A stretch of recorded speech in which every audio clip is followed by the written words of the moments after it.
Hello everyone, जय श्री राम। जनकपुरी में जब सीता स्वयंवर का आयोजन हुआ तो राजा जनक ने देश विदेश के राजाओं को निमंत्रित किया, सबको स्वयंवर के लिए बुलाया, परंतु राजा दशरथ या अयोध्या के किसी व्यक्ति को स्वयंवर का निमंत्रण नहीं दिया। इसका कारण कोई आपसी बैर नहीं था, बल्कि एक ऐसी घटना थी जिससे राजा जनक को डर था कि कहीं फिर से वही हुआ तो क्या होगा। क्यों निमंत्रण नहीं दिया राजा जनक ने राजा दशरथ को? क्या थी वो घटना, आइए जानते हैं। एक बार राजा जनक के शासन काल में एक व्यक्ति का विवाह हुआ। विवाह के बाद वह पहली बार सज संवर कर अपने ससुराल को जा रहा था। कुछ दूर जाने पर रास्ते में एक जगह उसको दलदल मिला। उसने थोड़ा पास जाकर देखा तो उसमें एक गाय फंसी हुई थी, जो शायद फंसे फंसे मरने की दशा में आ गई थी। उस व्यक्ति ने उसको देखा तो उसके मन में गाय को बचाने का ख्याल आया, परंतु दूसरे क्षण मन में एक और विचार आया। उसने सोचा, ये गाय तो कुछ देर में मरने ही वाली है।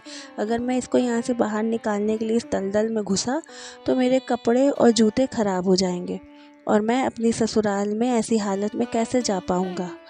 यह सोचकर वह गाय के ऊपर पैर रखकर आगे बढ़ गया। जैसे ही वह आगे बढ़ा, गाय ने जब उसे जाते देखा तो उस व्यक्ति को श्राप दिया कि जिसके लिए तू जा रहा है उसे तू देख नहीं पाएगा। यदि तू उसे देखेगा भी तो वह तत्कालीन मृत्यु को प्राप्त हो जाएगी। यह कहकर कुछ ही क्षण में गाय के प्राण निकल गए।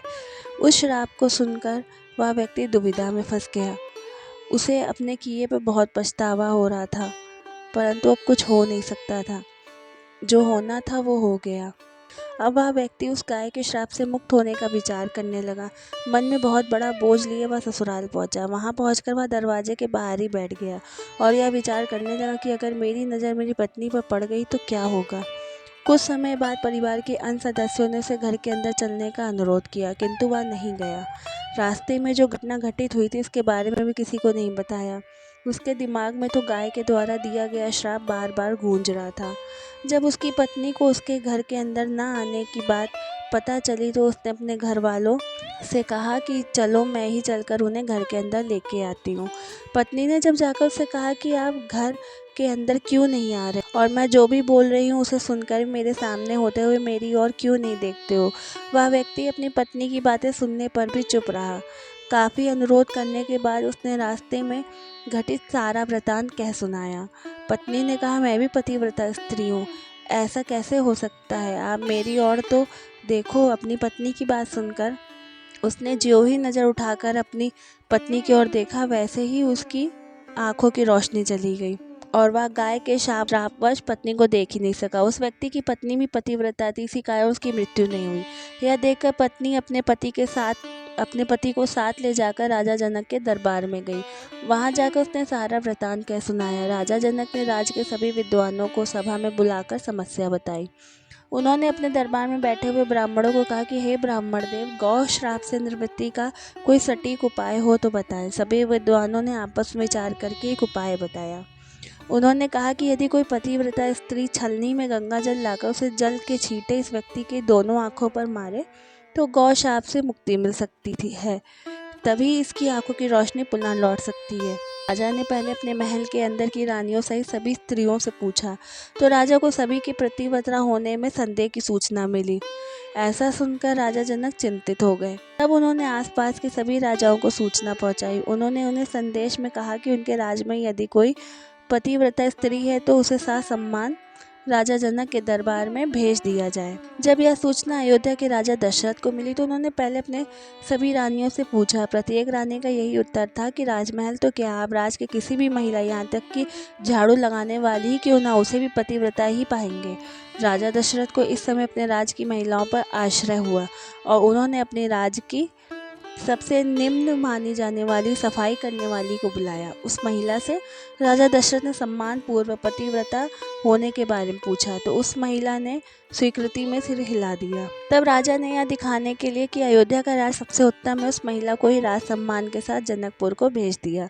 राजा जनक ने उस महिला का पूर्ण राशि ठाट बाट से स्वागत किया व सम्मान किया। तब राजा ने उस महिला को समस्या बताई, साथ ही ब्राह्मणों द्वारा जो उपाय बताया गया था वो भी बताया। महिला ने राजा को उस कार्य को करने की स्वीकृति दे दी। अगले दिन महिला छलनी लेकर गंगा किनारे गई। वहां पहुंचकर उसने प्रार्थना की, हे गंगा माता, यदि मैं पूर्ण पतिव्रता हूँ, यदि मैंने अपने तन और मन से अपने पति को ही परमेश्वर माना हो, तो गंगा जल की एक भी बूंद छलनी से नीचे नहीं गिरनी चाहिए। ऐसी प्रार्थना करके जब उसने गंगा जल को छलनी में भरा तो जल की एक भी बूंद नीचे नहीं गिरी। यह पवित्र गंगा जल कहीं रास्ते में छलक कर नीचे न गिर जाए, यह सोचकर उसने थोड़ा सा गंगा जल नदी में ही गिरा दिया और पानी से भरी छलनी को लेकर राज दरबार में आ पहुंची। राजा और दरबार में उपस्थित सभी नर नारी यह दृश्य देखकर आश्चर्यचकित रह गए। तब उस महिला को ही उस व्यक्ति की आंखों पर छींटे मारने का अनुरोध किया गया। उसने ज्यों ही गंगा जल की छींटे उस व्यक्ति की आंखों पर मारे, त्यों ही उसकी आंखों की रोशनी वापस आ गई। यह देखकर दरबार में उपस्थित लोग बहुत ही प्रसन्न हुए। तब उस महिला को पूरे राज सम्मान के साथ पारितोषिक दिया गया। जब उस महिला ने अपने राज को वापस चाहने की अनुमति मांगी तो राजा जनक ने अनुमति देते हुए जिज्ञासावश उस महिला से उसकी जाति के बारे में पूछा। तब उस महिला द्वारा बताए जाने पर राजा आश्चर्यचकित हो गए।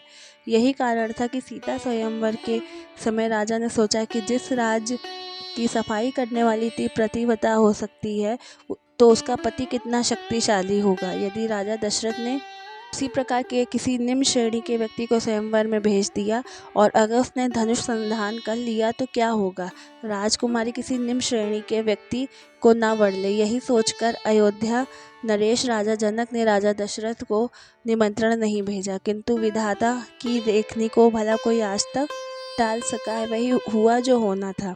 अयोध्या के राजकुमार वन में विचरण करते हुए अपने गुरु के साथ जनकपुर पहुंच गए तथा धनुष तोड़कर राजकुमार राम ने सुकुमारी सीता का वरण कर ही लिया। अगर आपको मेरा ये वीडियो पसंद आया हो तो लाइक शेयर सब्सक्राइब कीजिएगा। Thank you. जय श्री राम।